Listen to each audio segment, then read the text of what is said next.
കൊടുങ്ങല്ലൂരിൽ പോലീസിന്റെ വൻ കഞ്ചാവ് വേട്ട. ലോറിയിൽ കടത്തുകയായിരുന്ന 130 കിലോയോളം കഞ്ചാവ് പിടികൂടി. സംഭവത്തിൽ അന്തിക്കാട് സ്വദേശികളായ 2 പേർ അറസ്റ്റിൽ. ലോറിയിലുണ്ടായിരുന്ന അന്തിക്കാട് സ്വദേശികളായ അൻസൂൽ, ശരത് എന്നിവരാണ് അറസ്റ്റിലായത്. Thrissur rural police dance of സംഘവും കൊടുങ്ങല്ലൂർ പോലീസും ചേർന്ന് നടത്തിയ സംയുക്ത പരിശോധനയിലാണ് കഞ്ചാവ് കണ്ടെത്തിയത്. നാഷണൽ പെർമിറ്റ് ലോറിയിൽ രഹസ്യ അറയിൽ സൂക്ഷിച്ച നിലയിലായിരുന്നു കഞ്ചാവ്. നിരവധി പ്ലാസ്റ്റിക് പാക്കറ്റുകളിലാക്കിയാണ് കഞ്ചാവ് കടത്തിയത്. പുലർച്ചെ 5 മണിയോടെ തെക്കേനടയിലെ കുരുമ്പയമ്മയുടെ നടയ്ക്ക് സമീപമാണ് സംഭവം. രഹസ്യവിവരത്തെ തുടർന്ന് നടത്തിയ വാഹന പരിശോധനയിലാണ് ഇടുക്കി രജിസ്ട്രേഷനിലുള്ള ലോറി പിടിയിലായത്. ഒഡീഷയിൽ നിന്നും നിരവധി ചെക്ക് പോസ്റ്റുകൾ താണ്ടിയാണ് ലോറി ഇവിടെ വരെ എത്തിയത്.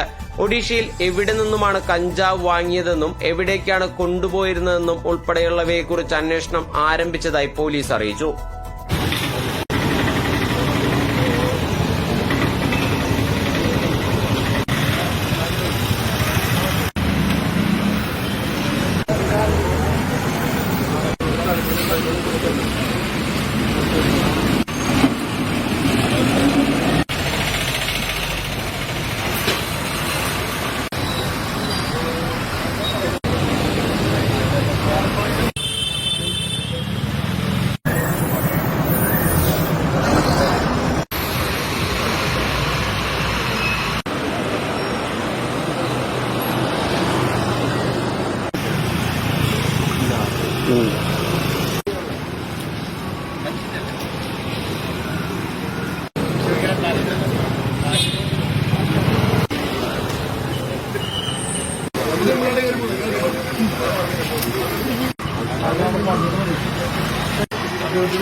Foto